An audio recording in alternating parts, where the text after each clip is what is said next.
강동우, 백혜경의 성약의 정석. 정석. 예. 여러분 반갑습니다.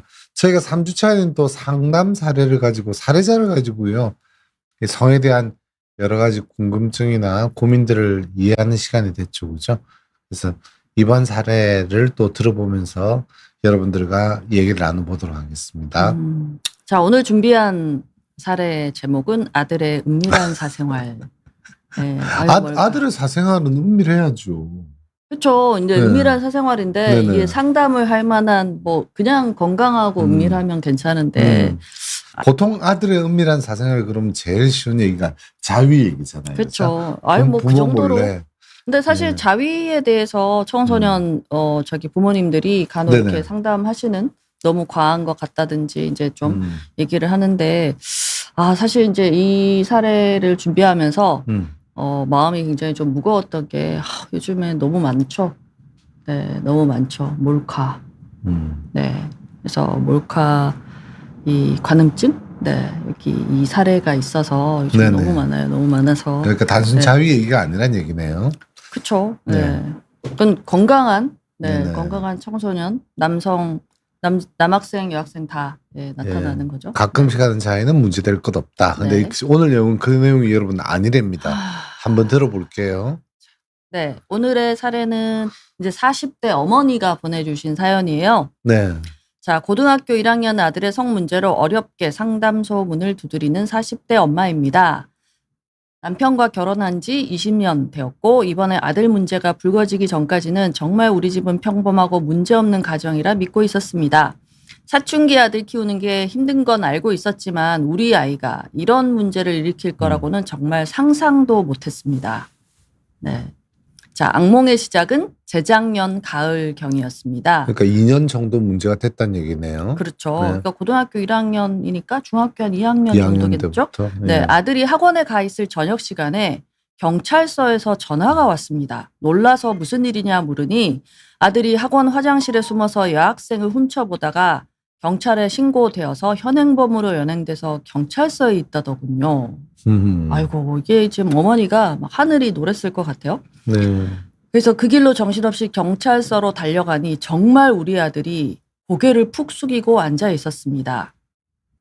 다그쳐 묻는 저에게 아들은 묵묵부답이었고 남편에게 전화해서 알리니 남편도 저처럼 충격을 받았는지 말없이 한숨만 푹푹 쉬더군요. 네, 참 부모 심정이 참 괴로울 것 같아요. 예, 근데 굉장히 이런 사례가 요즘 굉장히 많아요. 너무 많아서 저도 굉장히 뭐 걱정이 저희 많이 되죠. 병원에도 많이 찾아오죠. 네. 예. 근데 이제 안타까운 이렇게 좀 약간 아주 전형적인 스토리들이 좀 있거든요. 네네. 네. 그래서 이제 사실 이 문제가 치료가 굉장히 중요하고 아무래도 재발이라든지 재발이나 이런 거에 제일 관심이 이게 왜냐하면 법적인 상황들이 항상 같이 개입이 되기 때문에 이게 보통 일이 아닌 거죠. 그래서 나오네요. 자, 성범죄는 성범죄죠, 사실. 그렇죠. 네. 그래서 처벌도 무겁고 심각한 일이라 성범죄 전문 변호사를 선임하고 요즘에 이런 분들 많죠. 성범죄 전문 변호사. 네. 뭐 성범죄를 다루는 변호사님들도 아마 뭐 주로 이 업을 하시는 분들이 아마 계시는 것 같고요. 네. 또 뭐 저희 같이 치료를 하는 사람도 있겠죠. 네. 예. 변호사를 선임하고 성문제 전문이라는 청소년 3당 센터에 가서 상담도 5, 6개월 받았습니다. 네. 아들에게 다시는 안 그런다는 약속도 단단히 받았고요. 네. 다행히 아들은 당시 중학교 2학년 미성년자의 초범이라 선처를 받아 기소유예를 받았습니다. 이때까지만 해도 남편이나 저나 호기심 많은 사춘기 아들이 실수한 거라 생각했습니다. 그렇게 생각할 수 있죠, 뭐. 네. 근데 이제 물론 화장실 가서 숨는 거는 이게 보통 그 상황은 아니긴 한데 그래 뭐 좀 얘가 아직 철이 덜 들어서 젊은 혈기에 실수할 수도 있겠지. 부모의 마음은 그렇죠. 그런데 그게 끝이 아니었어요. 네. 보통 이 중학교 2학년이면 미성년이라서 소년으로 가는 거 아닌가요? 네. 뭐 아무튼 네. 그러니까 선처를 받아서 선처를 받아서 그냥 한번 봐준 거죠. 네. 자, 그래서 또 1년이 지났네요. 작년 가을에 또 경찰서에서 연락이 왔습니다. 치료를 받았는데도 재발했네요. 치료가 아니고 그냥 상담을 받았다는 얘기죠. 뭐 그것도 뭐 치료라고 예. 하기는 하죠. 자, 오타가 났는데 아들이 지하철에서 몰카를 찍다가 신고를 당했다고요. 경찰서에서 한 핸드폰 포렌식에서 그간 아들이 여성들을 찍은 사진들이 나왔습니다. 주로 짧은 치마 입은 여성들의 뒷모습을 찍은 사진이 여러 장 나왔다고 합니다. 정말 하늘이 무너지는 것 같은 절망감이 들었습니다. 그러니까요. 처음에 모든 일들이 그렇잖아요. 초반에 이렇게 기선을 제압해야 된다 이런 말도 있는데 처음에 뭔가 제대로 안 됐던 거예요. 그러니까 이게 특히 이제 성도착 중에 관음이잖아요. 그죠? 네. 이런 관음 사례들을 포함해서 성도착, 이제 범주를 넓히면 이게 다 성중독의 하나의 형태인데 그렇죠. 이런 성중독들은 뭐 알코올 중독이나 도박 중독처럼 굉장히 습관적이고 재발을 많이 합니다. 그래서 초반에 잘 잡아야 돼요. 초반에 안 잡으니까 이미 사실은 사건은 여러 건이란 말이에요. 사진도 지금 한 명이 아니란 얘기 아니에요. 그렇죠. 예. 네. 사진 여러 건 지금 반복되고 있는 수준까지 이제 중독까지 왔죠. 네. 도대체 왜 그러냐고 묻는 저에게 아들은 자기도 잘 모르겠다고 울기만 했습니다. 네. 그래서 아들이 이제 어렸을 때 상황이 좀 나와요. 네. 아들은 어릴 때부터 좀 산만하긴 했지만 남자아이들이 다 그렇다 생각했고 공부도 잘하는 편이고 비교적 큰 문제 없이 지냈습니다. 초등학교 2학년 때 친구들과 자꾸 다툼이 생겨 상담센터에 갔는데 외동이라 사회성이 약간 떨어지는 것 말고는 별 문제 없다고 미술 치료를 몇 개월 받은 적이 있습니다. 초등학교 고학년 올라가면서부터는 이제 게임을 좋아해서 많이 했는데 주변 엄마들한테 물어보니 아들들은 다 그렇다고 해서 그런가 보다 했습니다. 네. 뭐 남자아이들이 게임을 좀 많이 하긴 하죠. 그렇죠. 네. 중학교 1학년부터 사춘기가 와서 수염도 나고 변성기도 오고 말수가 줄고 게임한다고 방문 걸어 잠그고 있곤 했고요. 네, 게임 때문인지 성적이 예전만 못했지만 그래도 중상위권은 유지하고 있었어요. 그맘때쯤에 남편이 지방으로 발령이 나서 주말 부부를 하게 되었고 원래 무뚝뚝하고 말수가 없는 편인 남편과 아들이나 저나 더 서먹해지긴 했지만 그래도 남편은 성실하고 바른 사람이고 저도 나름 아들을 열심히 잘 키운다고 애썼는데 왜 이런 일이 있는 걸까요? 찾아보니 이런 문제는 치료가 잘 안 된다는데 우리 아들을 치료할 방법은 없는 건가요? 그럼요. 성중독은 제가 늘 말해왔지만 여러 가지 중독 형태들처럼 이 중독이라는 것 자체의 치료는 그렇게 쉽지는 않아요. 단순히 뭐 미술 치료, 뭐 미술 치료는 다른 내용 때문에 했다고 합니다만 상담센터에 상담센터도 참 여러 종류거든요. 제가 혹시 이 방송을 뭐 저희 방송을 또 성을 다룬다는 여러 분야의 사람들이 저희 방송을 많이 보니까 제가 얘기해 드리고 싶은 거는요.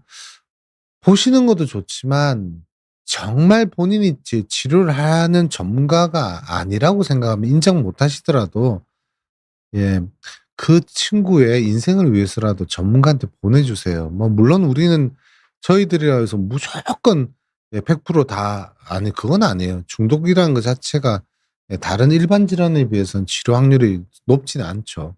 그러나 저희도 네. 당연히 치료를 뭐 100% 치료했으면 이렇게 말씀은 못 드려요. 그만큼 치료가 굉장히 어렵고 네네. 또 치료 기간이 굉장히 길 수밖에 없어요. 네. 근데 솔직히 말하면 저희 병원이 저희가 뭐 또 자화자찬 같은 소리를 합니다만 저희 병원이 치료를 굉장히 잘하는 건 사실이에요. 그래서 요즘 이제 제일 많이 보내시는 분들이 변호사님들이세요. 저희 병원에. 첫 번째 변호사님들이 많이 보내주시고요. 이제 두 번째는 다른 정신과 의사 선생님들이나 의사 선생님들이 저희한테 많이 보내주시죠. 보내주신 건데 또 보내주셔서 저희가 열심히 보는 건 있습니다만 일부 또 이 소위 말하는 상담센터에서는 끝까지 이렇게 붙잡고서 안 놔줘요. 그냥 차라리 더 전문한테 가보라고 그러면 되는데 그러다 보니 치료대를 놓쳐서 치료가 더 어려워지는 그런 사례가 굉장히 좀 있죠. 그렇죠. 네. 사실 이게 지금 이 경우는 그러니까 여러 사례를 좀 제가 살짝 이 믹스해서 왜냐하면 이게 워낙 민감한 사안이다 보니까 네. 완전히 진짜 리얼한 아니 뭐 사례를 근데 개인 정보가 드러나는 것만 제끼면 되잖아요. 근데 예. 지금 이런 사례들은 한두 건이 아니잖아요. 그쵸. 이게 너무 많아요. 너무너무 너무 이게 많아요. 겹쳐지는 부분들이 많아서 예, 제가 그 예. 아주 전형적인 것들을 지금 하나하나 해서 한 거예요. 네. 사실 이제 이 문제가 발생되는 시기 예. 중학교 1학년, 2학년 그다음에 이제 뭐 빠르면 사실 초등학교 고학년도 그러긴 하는데 네. 네. 보통 고등학교 1학년, 2학년 그리고 이제 대학생, 성인도 있죠, 성인도. 예. 근데 요즘에 유달리 이제 청소년들이 많아졌어요. 그럼요. 네. 그래서 이제 제가 안타까운 부분이 그러니까 물론 이제 치료를 여기서 열심히 받는다고 받았는데 뭐 약속도 하고요. 예. 근데 이 친구가 울면서 얘기해요. 도대체 너 왜 그러냐? 나도 모르겠어요. 예. 스스로 컨트롤이 안 되는 거죠. 이 정도는 돼야 성 중독이라고 하죠. 사실 성 도착, 그러니까 이 친구가 지금 보인 행태는 관음증이죠, 관음증. 네, 관음증인데 사실 청소년이기 때문에 관음증 확진을 내리진 않아요. 근데 이제 이대로 계속 가면 성인까지 가서 이제 굳어지는 거죠. 네, 그래서 사실은 청소년들이 이게 빨리 나타나서 정말 이제 뭐 여러 가지로 인생이 정말 힘들어지고 이런 것도 있지만 어떻게 보면 바꿀 수 있는 진짜 최적기예요. 네, 바꿀 수 있는 최적의 그 기간이기 때문에 사실 치료를 좀 더 적극적으로 할 필요가 있어요. 네. 그리고 사실 이 친구도 그렇지만 다 이게 어렸을 때 약간 산만했는데 요즘 뭐 사실 이 상담 센터들이 워낙 많으니까요. 네, 가서 검사를 하고 뭐 크게 약간 사회성이 떨어지는 거 말고는 문제가 없다. 미술치료. 네, 미술치료, 뭐 놀이치료. 네. 근데 사실 이게 여기서 사실 전 좀 놓쳤다고 생각을 해요. 네, 놓쳤다고 생각하는 게 이제 뭐 검사 따라 좀 다르긴 하지만 이게 만약에 이 친구가 사실 ADHD 가능성이 굉장히 저는 높다고 보거든요. 조용한 네. ADHD. 그러니까 어텐션 주의력 결핍만 좀 떨어지는 형태라 겉으로는 괜찮은데 이제 충동성이 높은 거죠. 예, 충동성이 높고 근데 사실은 조금 이때부터 조금 더 체계적인 약물 치료 포함한 치료 좀 했더라면 하는 생각이 들고 또 이게 보면 이 어머니가 외동이다 보니까 키우고 이제 자꾸 이 아들 키우기 어렵다. 그래서 남자아이들은 원래 다 산만하고 원래 다 애들이랑 싸우고 원래 다 게임한다. 아마 이 친구가 사춘기가 오고 게임에 빠지고 방문 걸어 잠그고 있을 때 네. 게임만 했을까요? 그러니까요. 이 게임을 한다고 방문을 걸어 잠근다. 이거에서 어머님도 약간 좀 놓치신 것 같아요. 그렇죠. 근데 이 어머니도 네, 게임은 해라. 근데 옆에 게임을 또 한다고 방문을 물어보니까 걸어 옆에다 잠그나요? 물어보니까 남자애들은 네. 다 그렇다. 네, 뭐 다 게임을 요즘은 남학생들이 게임을 안 하면 뭐 왕따를 당한다는 말도 있더라고요. 네, 그래서 게임을 하긴 하는데 이제 정도죠, 정도의 차이. 네, 그래서 약간 아쉬운 포인트들이 좀 있어요. 네. 그리고 굉장히 의미심장한 거가 이제 남편이 지방으로 발령이 나서 주말부부 아버지하고 거리가 멀어졌죠. 네, 그리고 원래 아버지가 무뚝뚝하고 말수가 없는 편이고, 네, 이런 것들도 사실 좀 관여할 수가 있거든요. 네. 네. 뭐 여러 가지 성기능 장애도 그렇고요. 그게 이제 심적인 문제의 성기능 장애일 땐 더더욱 그리고 이런 성중독 사례 이런 경우에 볼 때 이 성이란 게 상당히 좀 비밀스럽고 은밀스러운 우리가 백 선생님이 제목을 잘 달아놓으셨네요. 은밀한 사생활, 은밀한 부분 있잖아요. 그죠? 그래서 이 부모하고 단절된 상태에서 본인이 이제 성을 조금씩 체득해 나가는 게 성의 발달 과정인데 문제는 성은 누구나 금지된 장난에서 시작을 해요. 예. 어릴 때 뭐 자기가 자위를 하거나 야동을 보는 때 아버지가 뭐 주말 부러서 없다 해도 설령 아버지 있다 해도 또는 아버지한테 전화 걸어서 뭐 "아버지 저 야동 이제 보기 시작했거든요." 또는 "하루에 자위를 몇 번 하는데 아버지 꼬치를 어떻게 만져야 되나요?" 이런 얘기 누가 해요. 그렇죠. 예. 원래 못하죠. 은밀하면서도 예 그래서 인제 무의식 속에서는 금지된 장난을 치는 거예요. 쾌락이기 때문에 장난을 하고 싶은 건데 이 금지된 장난이 인제 가장 이 성적인 발달 과정에서 제일 핵심적인 제가 얘기를 지금 해 드리고 있거든요. 제가 이전 방송에도 몇 번 드렸습니다만 이게 큰 축이에요. 금지된 장난에서 이제 어른이 되면서 허락된 성으로 성장해서 넘어가 버려야 되는데 이 허락된 성이 되면 성인이 돼서 이제 연애를 하고 뭐 연인끼리 뭐 성애를 한다고 그게 문제되지는 않잖아요. 그렇죠. 지금 이제 이 아이는 아직까지 금지된 장난에 놓여 있는데 그 금지된 장난도 어느 정도 있을 수 있는 정도에서의 내용이 나와야 되는데 그 그 수준은 금지된 이제 넘어간 예, 거죠. 금지된 부분이 너무 강화돼 버렸다는 얘기예요. 그래서 이 친구는 오히려 성을 드러내는 그런 느낌보다는 숨어서 몰래 할 수 있는 결국에는 뭐 예, 옆방에서 옆칸에서 화장실을 훔쳐보는 것도 금지된 장난을 치는 거거든요. 성은 그렇게 무조건 금지된 거고 그래서 더더욱 숨어야 된다는 게 이 친구의 무의식 속에 굉장히 강화되어 있는 걸 그 틀을 좀 깨트리긴 해야 돼요. 그러니까 그렇죠. 굉장히 이렇게 줄다리기를 하는 거죠. 어떤 줄다리기? 한편으로는 성은 필요한 거고 할 수 있는 예, 장난 정도 또 소중한 뭐 행위야 하는 메시지도 들어가야 되고요.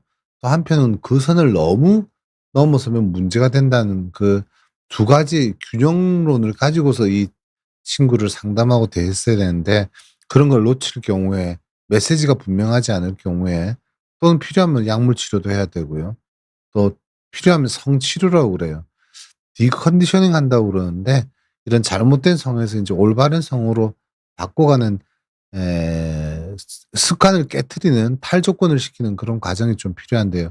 이런 것들이 잘 병합될 때 치료가 잘 되는데 그걸 놓칠 경우에 인제 치료가 잘 안 되는 경우가 있죠. 그래서 사실 뭐 제가 약간 성도착에 대해서 약간 정리를 해 네. 우리 왔는데 백생 정리하는 거 네. 좋아하죠. 한번 또 정리하는 거 볼까요? 좋아하는 게 아니고 네. 이 기회에 리뷰를 한번 쭉 하는 거죠. 자, 성도착은 정상적이고 외적으로 정상적인 성적인 행동, 네네. 그다음에 인제 정상적인 파트너, 정상적인 대상하고 동의하에서 이루어지는 정말 정상적인 애무나 뭐 성기 자극이나 이제 성적인 행동 이외에 예, 그거 말고 엉뚱한 걸 하는 거죠. 그렇죠. 예. 네, 엉뚱한 거. 음. 예, 근데 이제 이 엉뚱한 거가 보통은 엉뚱한 행동, 예, 비정상적인 활동을 선호하는 경우가 있고 예, 대표적인 거가 이제 관음증. 예, 원래는 스킨십을 하고 성적인 어떤 애무를 하거나 성관계를 해야 되는데 그게 아니고 쳐다만 보는 거죠. 사실 관음증은. 네, 그래서 멀리서 뭐 이 몰래 그 망원경 같은 걸로 보기도 하고요. 그리고 이제 이 지금 사례의 아들처럼 화장실에 진짜 정말 이제 그 화장실에 들어가서 이제 훔쳐 본다. 이게 요즘에는 진짜 심각한 범죄거든요. 예, 정말 정말 심각한 범죄인데 이게 사실 본인이 충동이 올라오면 나도 모르게 이렇게 들어간다고 하거든요. 예, 정신을 차리고 보니 내가 그러고 있더라. 네. 그래서 이런 비정상적인 활동을 선호하는 도착증이 있고 뭐 그리고 이제 비정상적인 대상. 네, 사실은 뭐 섬뜩한 얘기인데 소아성애가 대표적인 거죠. 가장 나쁜 성도착이죠. 네. 그리고 뭐 페티시라고. 네, 그래서 뭐 예를 들어 우리 흔히 얘기하는 뭐 야한 속옷 얘기하는데 야한 속옷이나 뭐 아니면 그 저기 신발이나 아니면 특정 뭐 스타킹이라든지. 네, 근데 이제 사실 그게 그냥 성적인 기호의 하나가 아니고 페티시 성도착이 되려면 그게 없으면 반응이 잘 안 나오는 정도가 돼야 되죠. 예. 그리고 몹시 아까 중독이라고 그랬잖아요. 그죠? 네. 몹시 거기에 집착하고 빠져들어서 그 외 다른 것은 불가능한 이런 양상을 얘기하겠죠. 그냥 한 번씩 정상적인 거 하다가 그냥 뭐 여자친구랑 아니면 뭐 배우자 간에 그냥 오늘은 좀 이런 거 한번 해볼까? 네, 그 정도 가지고 뭐 페티시 성도착이다 이렇게 얘기하지는 않아요. 그렇죠. 네. 자, 그래서 성도착의 종류는 이렇게 많은데 영어로 돼 있긴 한데 이제 보통 그 관음증, 노출증, 그다음에 지하철이나 버스에 많은 이제 그 부비부비하는 네. 그래서 그 프로투리스틱 디소더라고 해가지고 이제 그 엉덩이나 뭐 그러니까 본인이 원치 않는데 이제 자꾸 터치를 하는 거죠. 그다음에 이제 피약증, 그다음에 가학증, 그다음에 소아성애, 페티시, 그다음에 의상도착이라고 트랜스베스틱 디소더. 네, 이게 트랜스젠더 분들하고는 좀 달라요. 네. 네. 본인은 이제 뭐 남자인데 여성적인 복장을 하고 브레이저를 차고 스타킹을 입으면서 성적으로 흥분에 빠지는 거죠. 그래서 네. 자위를 한다든지 이런 모습을 말합니다. 네, 그래서 성도착의 유병률이 얼마나 될까? 네, 이제 전체 인구 중에 실제로 보통 성도착증이 이렇게 그 데이터에 통계에 잡히는 경우는 병원에 가거나 네. 아니면 경찰서에 적발이 되거나 그런 경우죠. 보통 예. 이게 뭐 전체적인 그러니까 전체 인구를 놓고 이제 조사를 할 수도 있지만 보통 그 경우보다 특히 성도착은 범죄 상황이나 심각해서 치료를 해야 되는 경우 그런 경우가 많기 때문에 실제로는 이 조사를 해보면 소수 조금 별로 없는 것 같지만 실제 유병률은 훨씬 더 높다. 그래서 어느 정도나 높냐 하면요. 특히 이제 관음증, 그 성도착에서 가장 유병률이 높다라고 알려져 있는 이 관음증이 실제 병원에서 또는 경찰에 신고되는 실제 사례 몇 배나 될까요? 글쎄요. 예, 몇 배나 된다고 그러니까. 이 많이 잡으면요, 150배라고 해요. 예, 그만큼 비밀스럽고 은밀스럽네요. 네네네. 저는 그건 오늘 처음 알았어요. 그런 통계가 있다는 150배까지도 간다. 근데 예. 보통 뭐 적어도 10배 이상이다라고 하거든요. 네, 적어도 10배인데 뭐 글쎄요 150배는 좀 너무 지나칠 수도 있는데 10배에서 거의 그 이상 적어도 10배 이상이다 이렇게 생각을 하죠. 근데 이제 이 성도착이 문제가 실제로 가해자 그러니까 그러니까 성도착 환자는 소수일지라도 이게 치료가 안 되면 계속 반복하잖아요. 그렇죠. 그래서 전체 인구에서 피해를 입는 사람은 다수가 되는 거죠. 이 친구도 이 아들 경우도 처음에는 화장실 가서 이제 잡혔지만 아마 그 이전에도 뭐 그 안 걸린 게 훨씬 더 많을 수도 있고 지금 카메라로 찍은 거는 굉장히 여러 장이 나왔잖아요. 네. 그러니까 한 명이 뭐 적으면 한 서너 명에서 막 이게 100명, 200명이 될 수도 있는 거죠. 네. 그래서 굉장히 더 심각하게 보는 거예요. 네. 네. 성범죄라서 그런 것도 있지만 그리고 그 중에 특히 뭐 소아성애 같은 경우에 이게 좀 어린이를 대상으로 이게 완전히 성숙하지 않은 아동을 대상으로 하기 때문에 그게 이제 굉장히 폭력적이고 성적으로 이 폭력을 가하는 거기 때문에 이 당사자의 어떤 성격 형성이나 심리적인 건강에 치명적인 굉장히 치명적일 수가 있고 실제 18세의 아동의 10에서 20%가 피해 경험이 있다고 해요. 네, 그리고 더 놀라운 거는 노출증의 관음증 성인 여성의 전체 성인의 20%가 피해 대상. 네. 굉장히 많죠. 잘 정리하셨는데 제가 하나 추가할 거는 여기 지금 잘못 읽으시면 오해가 생길까 봐요. 노출증, 관음증도 잘 적발되다 위험성이 높진 않다 이렇게 되는데 관음증 상대적으로. 네. 관음증은 상대적으로 직접 상대방을 뭐 흔히 말하는 성폭력 이렇게 얘기하기 좀 힘들단 말이에요. 뒤에 몰래 숨어서니까요. 근데 이게 성폭력이죠. 이게 왜 앞으로 위험해지냐? 위험성이 높지 않다는 게 위험의 잠재성이 굉장히 높아요. 무슨 뜻이냐면요. 보통은 성도착의 시작은 관음증과 그렇죠. 노출증으로 시작됩니다. 가장 가벼운 가벼움부터 시작돼서 근데 이게 연속성 스펙트럼을 가진다고 보는데 이게 가만 냅두면 딱 관음증 하나만 갖고 버티는 경우가 잘 없어요. 점점 더 악화되어서 결국 성도착의 종착역은 어디냐? 소아기호증이에요. 그렇죠. 소아기호증, 그다음에 성적인 가학증, 네, 중간 이제 네. 가학증, 시리얼 SM이죠. 킬러 같은 게 되는 거죠. 예. 그래서 뒤로 갈수록 관음증, 노출증에서는 그나마 피해가 직접적인 피해 사례 쪽이 아니기 때문에 덜한데 점점 이제 가학적이 되거나 또는 특히 소아기호증은 왜 문제 중에서 진짜 문제냐 하면 여러분들 뭐 조두순 얘기도 알고 그러시잖아요. 이미 뭐 공개된 범죄인이니까 뭐 말할 필요도 없이 잘못된 건데 이 피해자 아이들의 평생에 큰 상처를 남긴다는 점이죠. 그죠? 그래서 그렇기 때문에 특히 소아기호증은 잘못된 거예요. 그렇죠. 너무 치명적이죠, 피해가. 네. 시간이 촉박하니 우리 이 백 선생님의 특징인데 항상 이렇게 강의 위주로 자료를 잔뜩 정리해와요. 최대한 축약해서. 제가 하고 싶은 메시지가 있어요. 네네네. 네, 하고 싶은 메시지가 있으니까 그것만 좀. 그러니까 그래서 관음증을 포함한 성도착이 보통은 시작이 만 8세에서 12세 청소년기에 이제 시작이 되고 거의 평생 지속된다. 이게 중요한 문헌들이 다 이렇게 나와요. 네, 그러니까 참 치료하기가 힘든 거죠. 방금 말씀하신 것처럼 성도착증은 하나만 있는 경우보다는 이게 진화를 해요. 보통 이제 관음증과 노출증이 묶이는 경우가 세트로 묶이는 경우가 많고 그다음에 이게 교차 바뀔 수도 있고 이게 점점점 이제 하나씩 늘어나죠. 네, 하나씩 다 늘어나서 이 굉장히 그러니까 관음증이 이제 관음증의 증상을 보여서 이제 병원에 왔다 아니면 경찰서에 왔다.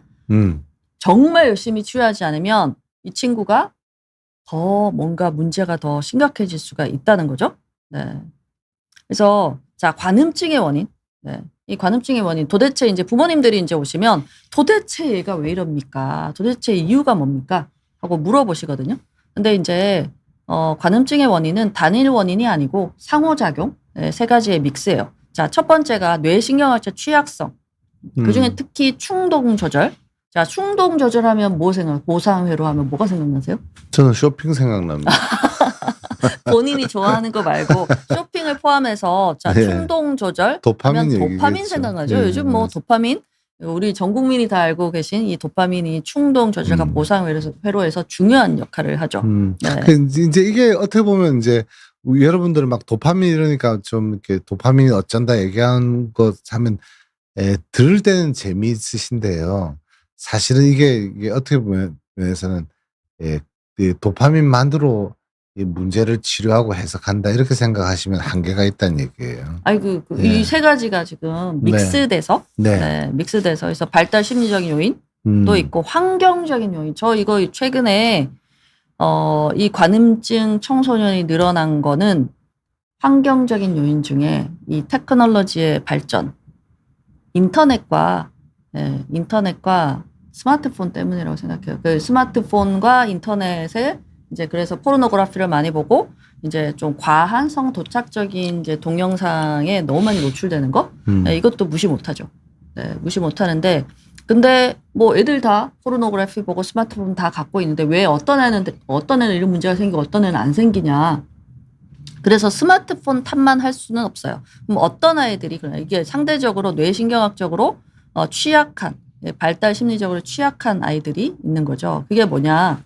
자, 성도착 환자는 기질적인 이상이 굉장히 많아요. 이거는 이제 제가 여러 가지 문헌을 좀 정리를 했는데 이제 이런 식의 강의는 따로 이제 본인이 첫 주에 강의할 때 강의 시간에 하세요. 지금 알겠습니다. 나는 이 성상담소를 예전에 미국 캐나다에서 유명했던 간호사 할머니 있잖아요. 네. 그분처럼 우리가 옛날에는 그렇게 했었잖아요. 근데 어느덧 자꾸 백 선생은 강의 위주로 가려고 그래. 여러분들에게 많은 정보를 주려고 하는 뜻이 있는 것 같은데 앞으로는 사례 중심으로 좀 더 갔으면 좋겠어요. 예. 알겠습니다. 네. 네, 참고하시고 알겠어요. 정리. 제가 얘기하고 도대체 싶은 언제 거는 끝날지 모르겠네. 언제 끝날지 모르겠다. 그럼 질문 네. 올라온 게 있는데 먼저 아니요. 일단 맞아요. 해보세요. 할 때까지. 긴데요. 굉장히 뭐 너무 많이 나름 20개밖에 안 만들었는데. 예. 이게 슬라이드 20개짜리예요. 네. 근데 사실은 이거 주옥 같은 내용인데 이거 보면 맨날 이제 노하우 다 오픈한다고 막 그러긴 하는데 어쨌거나 네, 하여간 충동 조절하고 관련돼 있어서요. 이 친구도 지금 우리 아들도 어렸을 때 산만한 감이 있었다. 네. 근데 ADHD라고 해서 무조건 다 성중독 환자가 되는 건 아니잖아요. 아니, 그렇진 않아요. 상대적으로 가능성, 리스크는 좀 더 높을 수는 있어요. 맞아요. 근데 ADHD도 일부 영향을 줬다. 이런 일부 정도. 영향. 그래서 컨비네이션이라고 하죠. 네네. ADHD 아이들이 그럼 다 그렇지 않아요. ADHD 아이들이 또 이 굉장히 진취적인 면이 있어서 열심히 하면 굉장히 성취를 많이 하는 아이들이에요. 네. 근데 어쨌거나 이 유전적인 소인이 분명히 가족력을 이렇게 조사해 보면 적어도 가족 내에 뭔가 알코올 중독이건 뭐 이렇게 성격이 좀 급하시건 충동적인 면이 굉장히 강한 면이 있죠. 네. 그래서 가끔 또 제가 정신과 의사 선생님들한테 드리고 싶은 얘기는 가끔 이 성중독 환자들만 보면 이게 감정 조절을 못한다고 무조건 진단명을 조울증으로 해서 보내는 경우도 꽤 있어요. 예. 그리고 조울증에 준하는 이제 기분 조절 약을 감정 조절을 주로 하는 약을 무조건 쓰려고 그러죠. 그러나 약물 치료도 일부 들어가요. 약물 치료도 일부 들어가는데 약물 치료가 전부는 아니라는 점을 좀 명심했으면 좋겠고요. 무조건 조울병은 아닙니다. 근데 상당히 조울병으로 진단을 가지고 오는 경우가 많아요. 성도착 케이스들이. 예. 네. 물론 이제 실제로 조울병이 있는 경우도 있지만요. 예, 그래서 제대로 좀 진단하고 이 친구의 백그라운드가 이 환자가 어떤 원인 때문에 이런 문제가 네네. 생겼는지를 볼 필요가 있는 거죠. 네. 그래서 뭐 아까 얘기했지만 도파민 또 세로토닌 이 두 가지가 서로 이 뭔가 이제 조절 이상이 있을 때, 네. 그럴 때 충동 조절이나 성적인 흥분에 이제 뭔가 영향을 줄 수가 있는 거죠. 네. 그래서 이 계속 얘기하면 화낼 것 같은데. 네. 40분, 45분 만에 끝내기로 해놓고서 이제 케이스 얘기는 별로 안 하고 이렇게 자꾸 공부하는 위주로 끌고 가면 예, 뭐 백 선생님 열심히 준비해 왔는데 제가 노골적으로 방송 중에 이렇게 얘기해서 백 선생님 뭐 기분이 좀 언짢을 수도 있는데요. 어쨌거나 이 상담소는 상담소답게 상담 케이스 위주로 하고 근데 백 선생님이 하고 싶은 얘기가 굉장히 많은가 봐요. 그래서 그걸 다 상담 시간에는 정리할 수 없으니까 저희가 1주차에는 또 강의를 하잖아요. 그죠? 강의 때 이 슬라이드를 모아서 그때 쭉 얘기를 해줬으면 좋겠고요. 핵심적인 것만 꾹꾹 찍어보세요. 그래서 생물학적 원인, 예. 아니 뭐 도파민, 세로토닌, 예. 특히 이제 충동성 이런 네. 이런 것들이 있고 심리 발달적으로 마동기의 여러 가지 경험, 네. 그리고 뭐 조건화가 되고, 그리고 애착 및 친밀감의 이제 결핍, 네. 대인관계에 문제가 좀 있는 예. 이런 아이들이 보통은 이제 이렇게 흘러가는 경우가 잠깐만요. 많죠. 그래서 아까 왜 제가 탈조건화를 시키는 게 치료다 이런 말씀을 좀 예, 윤희님 백 선생님 응원합니다. 예, 제가 이런 걸 원했단 말이에요. 이 성상담소는 특히나 이렇게 주고받고 이런 내용들이 더 많았으면 좋겠고요. 제가 그 윤희님 백 선생님을 이렇게 못 살게 구는 게 아니고 예, 저희가 오래오래 여러분들한테 사랑을 받으려면 좀 이런 면은 좀 색깔을 달리했으면 좋겠다는 걸 얘기하는 거고요. 예, 제가 악역을 맡는 거니까 그렇게 이해해 주시면 감사하겠습니다. 아무튼 여러분들 제가 왜 아까 탈조건화라고 그랬잖아요. 이게 뭐냐면 자꾸 그런 조건적인 처음에는 그러니까 우연히 관음 행동을 통해 성적 쾌감을 받았어요. 그 관음의 제일 근원적인 건 바로 야동 보는 거란 말이에요. 몰래 야동 보는 거나 아니면 프라이멀 씬이라고 그래요. 이게 뭔 말이냐면 원초적 장면이라고 그래서 부모의 섹스 장면을 보는 거죠. 그죠? 그래서 부모의 섹스 장면을 보니까 거기서 이제 한번 불이 켜진 거예요. 딸까닥 불이 켜진 거예요. 그다음부터는 습관적으로 계속 숨어서 야동, 숨어서 야동, 숨어서 야동 하다가 여자친구를 사귀고 성인이 돼서 연애를 하면서 이제 넘어가니까 굳이 야동 안 봐도 내 여자친구하고 해볼 거 다 하네. 내가 실제로도 하네. 이렇게 이제 일종의 성적인 성장이 있어야 되는데 성적인 성장이 있지 못하고 숨어서 야동, 숨어서라는 이 틀에 고착화되어 있단 말이에요.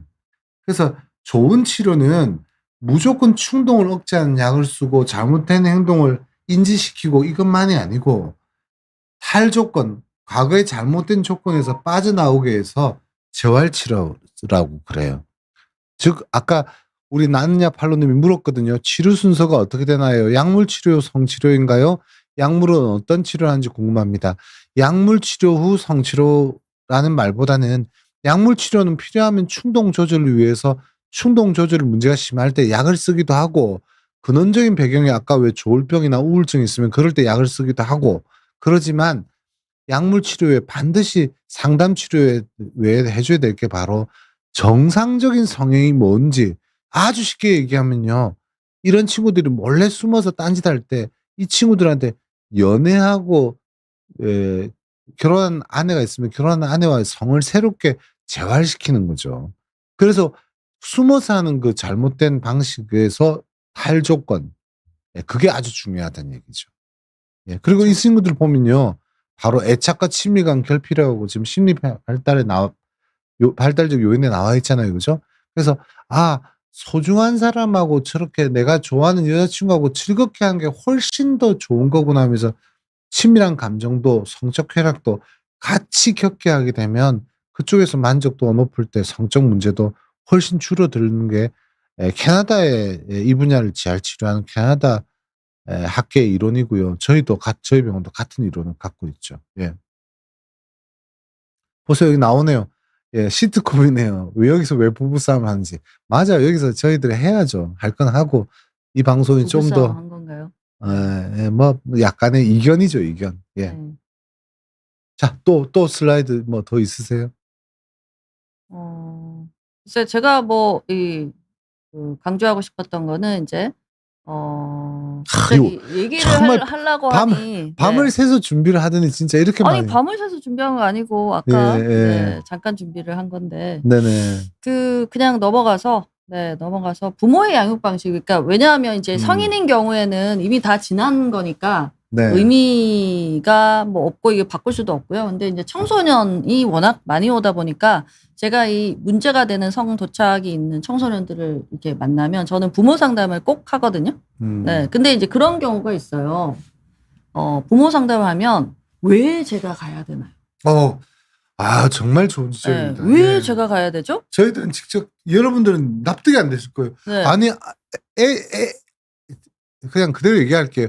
애 새끼가 지금 성범죄자로 난리가 났는데도 예, 그걸 자기가 오는 걸 힘들어하는 경우가 있다니까요. 아니 근데 부모가. 그게 약간 저는 네, 저희는 겪기 때문에 약간은 알수 납득이 있어요. 안 되고 또 들어보면 옛날에 상담센터에서 다 했어요 이렇게 음. 얘기하세요.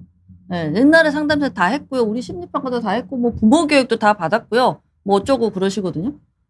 그래서 약간 좀 지금 그래서 제가 부모 양육 방식의 영향 이걸 얘기하는 거고 아까 이제 그 사례에서도 보면 아버지가 멀리 있고 예. 무뚝뚝하고 감정 네. 표현을 안 하시는 분이죠. 전형적인 스토리예요. 아버지가 멀리 있거나 해외 근무를 하거나 주말 부부거나 아니면 정서적으로 멀어요. 정서적으로 멀고 또는 이게 아버지나 어머니가 성적으로 굉장히 억압적이거든요. 예, 성에 대해서 뭐 말도 꺼내지만 약간 이런 분위기예요. 그렇죠. 예를 들어서 네. 뭐 종교적인 굉장히 보수적이고 이슈가 있거나 보수적일 경우에 더 그럴 수 있는데 그러니까 아까 얘기한 원점으로 돌아가면 또 그래서 숨는 거죠. 그래서 이 아이는 은밀해질 수밖에 없는 거예요. 예, 네. 차라리 너가 너무 마음에 들고 너가 좋으니까 우리 사귈래? 우리 사귀는 과정에 나 한번 너의 뭐 아직 섹스할 나이가 아니라 치면 너 손잡아 보고 싶어. 너하고 뽀뽀해 보고 싶어. 너의 가슴을 보고 싶어. 이런다 하고 그게 병이나 그게 범죄는 아니란 얘기예요. 그렇죠. 네. 근데 이제 이게 은밀해질수록 거기에는 종교적인 억압이라든지 여러 가지 다양한 차원에서 부모의 지나친 훈육. 근데 사실은 정서적인 양육은 없었던 거죠. 그렇죠. 그러니까 이게 좀 전형적인 패턴이 요즘 워낙 다들 이제 귀한 아들이니까 네 그렇긴 한데 아버지는 살짝 그 자식 대학 잘 보내는 네. 그 중에 하나가 아버지의 무관심 이렇잖아요. 아버지의 무관심과 이제 어머니가 밀착, 그러니까 되게 본딩이 돼 있어요. 특히 관음증이 그런 것 같아요. 관음증이 보면 엄마하고 관계가 이게 약간 이렇게 얘기하면 그렇지만 케어를 잘해주는 건 좋은데 숨이 막힐 지경. 네, 이런 경우가 엄마가 밀착 이렇게 자꾸 얘는 더 깊이 숨는 거예요. 네, 그런 것들이 사실 상당히 관련이 있거든요. 물론 지금 제가 우선적으로 얘기하는 거는 부모의 양육 방식이 절대적으로 직접 영향이 된다. 그거는 아니에요. 네, 그렇지만 적어도 성 도착의 위험성이 올라갈 수 있다. 우리 다 같이 사실 지금 뭐 우리 청소년 아이들이 초등학교 한 5학년만 되면 포르노 안 보는 친구 없죠? 네, 스마트폰도 다 손에 잡고 있고. 근데 모든 아이들이 이렇게 성 도착이 되는 건 아니에요. 네, 취약한 거. 아까 보여줬던 충동성이 높은 그건 기질적인 거예요. 네, 사실은 그래서 최근에 약물 치료가 더 강조되고 있거든요. 네, 약물 치료가 결국 이제 이 친구도 이 아들도 울면서 얘기하잖아요. 나도 왜 그런지 모르겠다고. 근데 이제 이런 아이들이 뇌가 이게 전두엽이 약하고 뭐 ADHD 아이들도 그러잖아요. 충동성이 이제 높은 이유가 도파민이 실제로 이 자꾸 내 뇌에서는 적기 때문에 자꾸 외부적으로 게임을 하고 뭔가 자극을 계속 넣어줘야 되거든요. 네, 그런 성향을 가진 아이들이 상대적으로 이게 좀 정서적으로 좀 케어를 잘 받지 못하거나 엄마 아빠 역할이 너무 이중적으로 분리되어 있는 경우 이런 문제가 생기는 위험이 높아진다는 거죠. 네. 보통은 엄마는 정서적인 양육을 하는 편이고요. 아버지의 역할은 이제 훈육이죠. 훈육이 좀 더 들어가는데 이제 전통적인 일반적인 가정에서 말이죠. 근데 이제 훈육이 적당히 있어야 이 아이에게는 슈퍼이고라는 도덕적 자아, 초자아가 생기게 되는 거고, 그러면서 자기가 어떤 잘못된 행동을 할 때 자기를 붙잡아 주기도 해요. 그렇게 해서는 안 돼 하는 걸 부모로부터 배운 감정에서 이제 스스로 내부에서 그런 무의식들이 일어나는 거죠. 그렇게 돼야 되는데 그런 것들이 이제 하자가 있는 경우도 꽤 있다는 얘기죠. 근데 또 엄마는 또 거기에 대놓고 무조건 다 받아주거든요. 그런 경우에는 좀 문제가 될 수도 있죠. 그런 걸 이제 치료 시간에는 이제 부모를 분리하는 거니까 부모를 따로 불러서 저희가 얘기를 듣기는 합니다만 그건 분석을 위한 것이고요. 아이들을 직접 만나면서 또는 아이들뿐만 아니라 성범죄자들을 만나면서 인제 내면을 좀 분석해 나가다 보면 결국 자기 스스로 자기의 어떤 문제점을 쪼끔씩 느껴 나가게 되는 그런 과정이 있죠. 네. 예. 사실 또 청소년의 경우는 약간 힘든 게 뭐 당장 뭐 여자친구하고 성행위를 할 수는 없잖아요. 성치료까지는 네. 쪼끔은 그러니까 성치료의 네. 준비를 하는 그쵸. 그런 준비를 단계로 하는 가는 거죠. 거죠. 그리고 예. 의외로 굉장히 효과적인 게 네. 부모님들을 불러서 사실 이 상황에 대해서 좀 얘기하고 부모님을 좀 교육하는 거? 네, 이런 것들이 굉장히 큰 변화를 갖고 와요. 예. 어린아이들은 더 그런데 청소년은 뭐 다 컸으니까 그렇게 생각하실 게 아니에요. 제가 보면 치료 예후가 좋은 환자분들이요.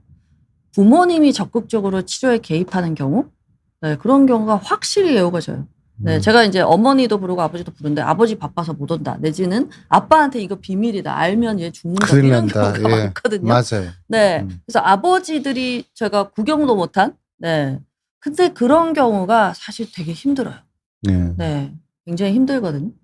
제가 사실 오늘 하고 싶은 이야기가 약물 치료의 중요성을 간과하지 말라는 거. 네. 그러고 이 사실 이제 청소년이니까 우리 애가 정신과 약물을 먹는 거는 너무 좀 그러니까요. 하고 이제 요즘엔 상담센터 뭐 미술치료, 놀이치료 근데 저도 미술치료, 놀이치료 좋아하거든요. 근데 이 약물 치료가 필요하면 반드시 해야 그렇죠. 해야 되죠. 예. 네. 그리고 부모님의 청소년 이면 부모님의 개입. 예. 그 부모님들이 뭐 잘못했다 이런 얘기가 아니고요. 개입해서 얘를 어떻게 도와줄지. 부모의 역할이 그런 거잖아요. 아직 성인이 되기 전에 우리 아이들이 미성숙할 때 대신 충동을 조절하거나 제한하거나 슈퍼이고 역할, 네, 아이의 도덕이나 어떤 충동을 조절하는 브레이크 역할을 해줘야 되거든요. 그 역할을 같이 하자는 거죠. 네.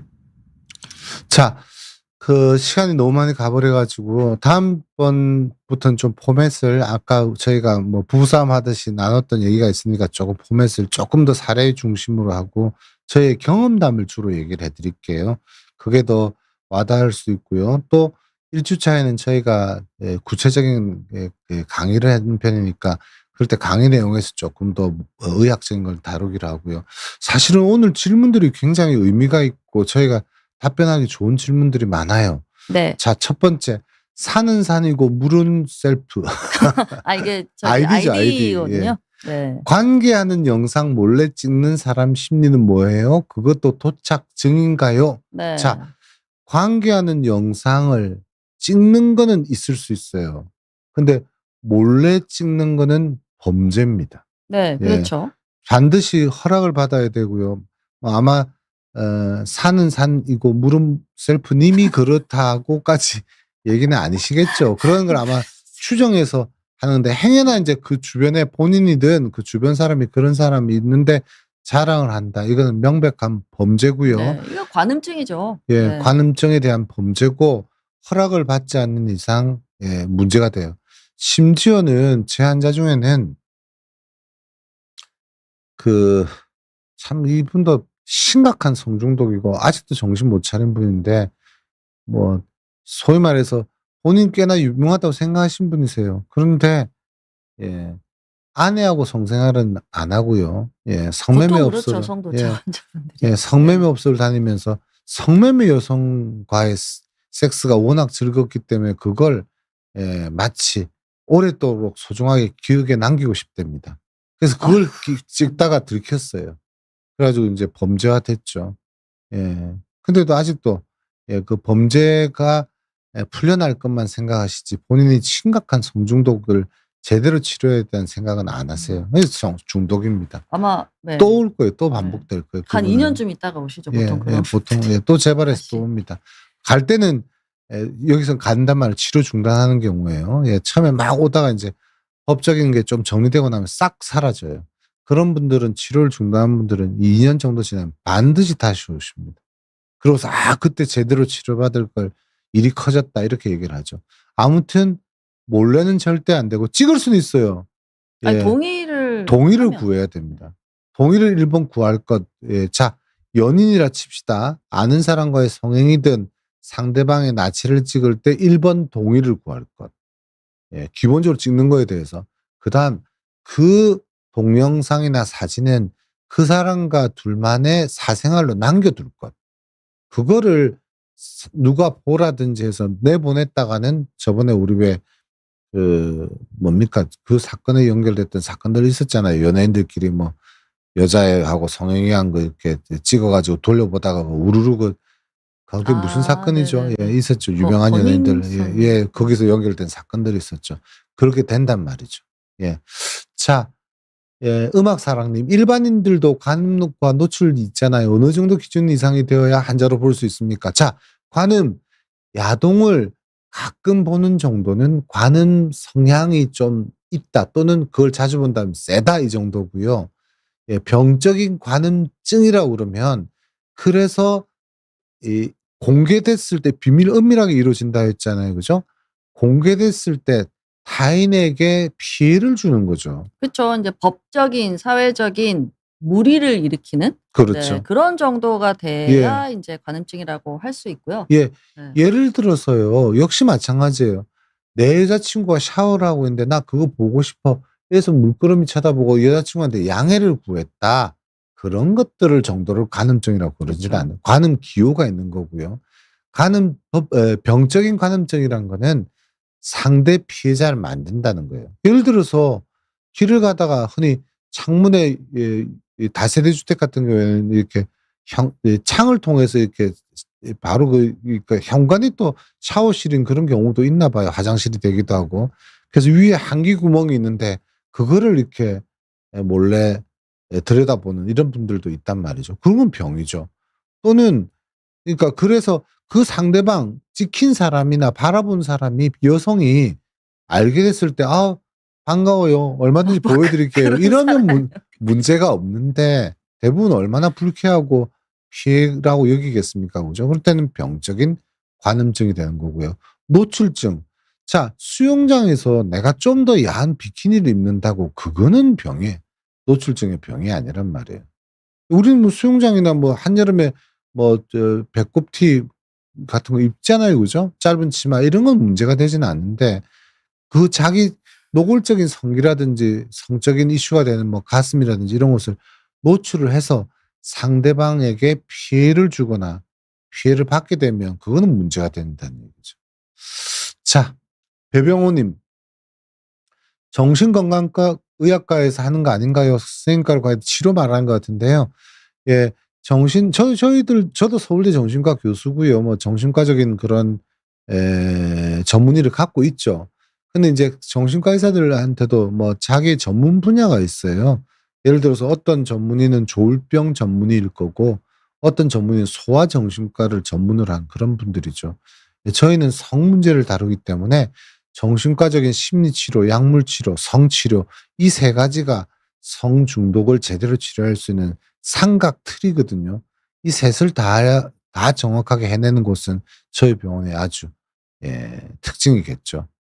자, 자판 왜 자판? 예. 오타쿠 같이 2D 롤이 캐릭터에만 성욕을 느끼고 현실 아동에는 성욕을 안 느끼는 경우는 소아성애입니까? 그렇습니다. 이것도 소아성애 기호를 갖고 있는 거예요. 다행히 현실 아동에게 성욕을 안 느낀다니 다행인데요.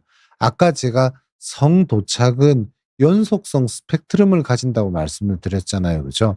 그래서 이게 처음에는 가벼운 간음증, 가벼운 노출증으로 가다가 점점 관음이 심해져서 옆 화장실 옆칸에 뛰어들고 망원경을 구입하고 옆집을 훔쳐보고 문제가 점점 더 악화된다고 말씀드렸잖아요. 똑같아요. 외님께서 만약에 오타쿠처럼 2D 로리타죠. 그죠? 그러니까 이거 로리타는 사실은 법적으로는 가지고만 있어도 법적인 문제가 범죄화가 될 수 있습니다. 근데 지금 왜냐면 캐릭터만 갖고 있다 이렇게 얘기를 했거든요. 근데 이 캐릭터가 너무 성적인 걸 표현하고 있다면 문제가 될 수 있다는 얘기예요. 소지만으로도 롤리타는 문제가 되거든요. 근데 하여튼 거기서 성적인 욕구를 느낀다는 거는 왜냐면 소화 기호가 있는 건 맞아요. 아직은 현실 아동에게 현실로 넘어가면 성욕을 큰일 나죠. 안 느낀다니 다행인데 앞으로 그렇게 흘러갈 수 있는 끼를 갖고 있는 사람이랑은 아시고 뭔가 흐름을 지금 브레이크를 탄다. 밟으셔야죠. 그런 면에서는 본인이 흐름을 타고 있다고 싶으면 이런 경우에도 병원을 오는 게 옳습니다. 배병호님, 남자 성욕 억제하는 약 같은 거 없나요? 성도착증 한 대적에 투여하면 좋을 것 같아요. 네, 맞아요. 있어요. 네, 네, 여기 충동을- 정리를 해놨죠. 네. 네, 그러니까 항안드로겐, 그러니까 남성 호르몬을 떨어뜨리는 약들이 유럽에서 뭐 미국에서도 쓰고 있는데요. 그래서 성욕이 감소돼서 일시적으로 성욕을 줄이는 의미는 있는데 이게 연구를 보면 성욕이 떨어지는데 성욕이 떨어지고 심지어 이제 발기도 잘 안 되는데도 완전히 성도착증, 그러니까 그 이상 성욕이 완전히 사라지지는 않는다고 해요. 네. 그래서 이것만으로 다, 그러니까 우리 뭐 화학적 거세를 해라, 물리적 거세를 해라, 뭐 이런 얘기 하는데 사실은 이제 그게 뭐 너무너무, 그러니까 심각하고 계속 재발하고 하면 뭐 고려를 물리적 거세는 그렇고 화학적 거세까지도 생각을 해볼 수 있는데 이거 단일 요것만 가지고 다 해결되는 거는 아니라는 거죠. 화학적 거세는요, 실효성이 굉장히 떨어진 게 1년당 그 호르몬 치료 비용만 해도 굉장히 크기도 하고요. 문제는 그 배경을 치료하지 않으면 화학적 하던 약물을 중단하면 그대로 재발합니다. 전혀 배경 치료가 안 됐기 때문이죠. 그래서 실효성이 없고 거의 뭐 성범죄자 100케이스 중에 재판에서 저희 나라에 몇 케이스 못 돼요. 지난 10년 동안에도 몇 케이스가 안 됩니다. 화학적 거세를 제대로 못하고 있죠. 그만큼 현실적인 실효성이 떨어지기 때문에 그것만으로 안 되고 아까도 얘기한 대로 약물 치료, 거세한 약물이 아니더라도 다른 방식의 충동을 조절한 약물 치료, 심리 치료, 성재활 치료를 병행하는 것이 가장 좋은 방법이에요. 자, 마지막 질문에 답변하는데 벌써 1시간이 다 돼버렸네요. 죄송합니다. 너무 늦게까지. 나다샤님, 아들이 몰래 동영상을 보다 엄마한테 걸렸으면 엄마는 어떻게 대처해요? 제가 이런 질문을 이 상담소에서 원하고 있단 말이에요. 어떡하실 거예요? 엄마, 저희는 뭐 아들이 없기 때문에 그렇습니다만 어떻게 했으면 좋겠습니까? 이럴 경우에. 그러니까 동영상을 보는데 그거 자체를 뭐 너무 엄하게 화를 내거나 이제 또는 이제 과도하게 그렇죠. 오버리액트 할 필요는 없고요. 네네. 그러니까 사실 다 본다니까요. 요즘에 스마트폰으로 다 보는데 음, 그 혹시 이제 거기에 대해서 좀 교육을 할 필요는 있는 거죠. 성교육이 그래서 건강한 성교육. 근데 성교육을 네. 하려고 해도 솔직히 성교육을 할 만큼 그 자격이 부모가 제대로 안 되잖아요. 그렇죠. 뭐 네. 교육을 우리나라 지금 저희 나이 또래 성교육 제대로 받은 사람 누가 있습니까? 학교에 우리 또래는 성적 없죠. 없잖아요. 성교육이라 해봤자 꼴랑 하는 게 성병교육, 성병교육 그리고 피임교육 이런 게 어떻게 성교육이에요? 성교육은요 실제 서로를 어떻게 대하는지부터 성교육의 시작은 친밀 관계의 소중함을 배우게끔 하는 게 성교육의 시작이고요. 그 과정 중에 또 성교육으로 무조건 뭐 야한 그 잡지 펴놓고 이렇게 섹스를 하는 거야. 이런 그거는 그런 건 이런 성교육이 것만 아니죠. 성교육은 네. 아니요. 그것도 성교육에 들어가요. 근데 그것만이 전부가 아니란 얘기예요. 음. 뭐 체유를 가르치고 성적인 다양성도 가르쳐야 되는 건 맞아요. 근데 그건 성인이 됐을 때 아무튼 이게 나이에 맞는 성교육이 있거든요. 그걸 쭉 해나간 거고. 자, 아들이 몰래 동영상을 보다가 엄마한테 걸려서 엄마는 어떻게 대처해야 되나. 1번 제가 드리고 싶은 조언은요. 있을 수 있는 일이긴 하다는 태도로 대하시긴 해야 될 것 같아요. 다만 너무 많이 하지 마라. 만약 이게 처음이라면 근데 요즘은 또 옛날에는 막 동영상을 이렇게 뒤져보면 안 돼요. 그러니까 이 성 중독의 수준을 파악하기 좋았는데 옛날엔 뭐였냐면 이제 중독이 있는 신분들은 야동 같은 경우에도 막 몇백 기가씩 뭐 1테라, 2테라, 테라짜리 그 하드디스크 나오면 막 박수치고 막 그랬어요. 제 앉아 중에서. 너무 편해졌다고. 옛날에는 뭐 100기가짜리도 막 넘쳐나가지고 100기가면 고화질로 하면 뭐 몇십 개밖에 못 넣거든요. 그런데 뭐 테라 나와서 좋아진데 요즘 테라를 넘어서고 있으니까 또 어떻게 되는지 모르죠. 아무튼 그랬는데 제가 드리고 싶은 경험담은 이제는 이 야동 중독이라는 사람 중에 야동을 이렇게 저장을 한다는 게 상대적으로 줄어버렸어요. 왜 그렇게 되버렸냐면 여러분들 왜 그런지 아시겠어요? 스트리밍. 예, 스트리밍을 보는 거죠. 예. 굳이 내가 저장을 안 해도 틀면 나온다는 거죠, 네. 이제. 그래서 요즘 이제 저희도 조금 질문을 바꿨죠. 옛날에는 얼마나 저장했느냐인데 저장을 했느냐. 이게 이제 실제 바로 진료하고 있는 사례에서 나올 수 있는 팁일 수밖에 없는데요. 저장을 많이 하느냐? 그럼 저장을 별로 안 한다면 어느 정도 스트리밍 사이트에 들어가고 또 그런 스트리밍 사이트를 얼마나 알고 있느냐 이런 것도 그렇죠. 뭐 들어가요. 예. 시청 시간 같은 거를 시간은 체크할 수도 있고. 포함하고요. 네. 또 사이트를 근데 귀신같이 알아요. 저도 덕분에 한자통에서 몇 사이트를 알았는데요. 아우 끊임없이 나오더라고요. 끊임없이. 끊임없이 나오고 뭐 여러분들 생각할 때는 그 왜 성과 관련된 사이트들 그 국가에서 이렇게 잘못 탁 틀면 이렇게 뭐 국가 이 기관에 그 나오잖아요. 사법기관에 이렇게 경찰 마크 같은 거 딱 보이면서 그죠? 유해 사이트에 들어왔으니 접근 금지입니다 하고 나온단 말이에요. 근데 어떻게 그걸 다 일일이 잘 피해가는지 제가 그 사이트를 알고서 그 사이트에서 뭐 변조를 준 거 아닌데 그 사이트에 그냥 주소만 그대로 이렇게 저장돼 있으니까 누르면 계속 들어가지더라고요.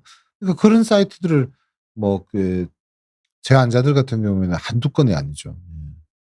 그래서 뭐 이제는 오늘 상담을 끝내는 시간에서 우스갯소리를 하자면 저는 아주 그 환자들의 정보 때문에 훌륭한 사이트를 알게 됐어요. 예. 근데 끊임없이 나오는 게 가장 큰 문제이죠. 그렇죠. 예. 예. 자, 여러분들 오늘 방송은 백 선생님께서 청소년의 성도착, 우리 PD님 아들의 그 은밀한 사생활 가로 열고요. 청소년 성도착, 청소년 한가 띄우고 성도착 요렇게 좀 부제를 꼭 좀 동영상에 붙여주세요. 그러면 찾아보신 분들이 쉽게 유튜브에서 내용을 찾아볼 수 있으니까요. 저희 청소년 내용 몰카. 네. 청소년 몰카 뭐 또 성도착 이렇게 다 써주셔도 좋고요. 그 반대로 얘기하면 이제 이 방송에서 이런 사례가 있다는 걸 아시고 저희 유튜브에 강동욱 콤마 성도착, 강동욱 콤마 성중독 이렇게 쳐보시면 저희들이 방송했던 게 이미 3-4가지가 또 나올 거예요. 그거 보면 또 이 개념을 어떻게 설정해야 되는지 알 수 있으니까요. 도움이 되지 않을까 싶습니다. 예, 여러분들 오늘 티격태격했는데 어떻게 방송 괜찮았는지요? 시간이 좀 많이 오버됐네요. 우리 다음에 약간 좀 늦게 더 시작했어요. 다음에는 좀 더 세련된 방송으로 여러분들 찾아뵐게요. 네, 여러분 좋은 밤 되세요. 안녕. 감사합니다.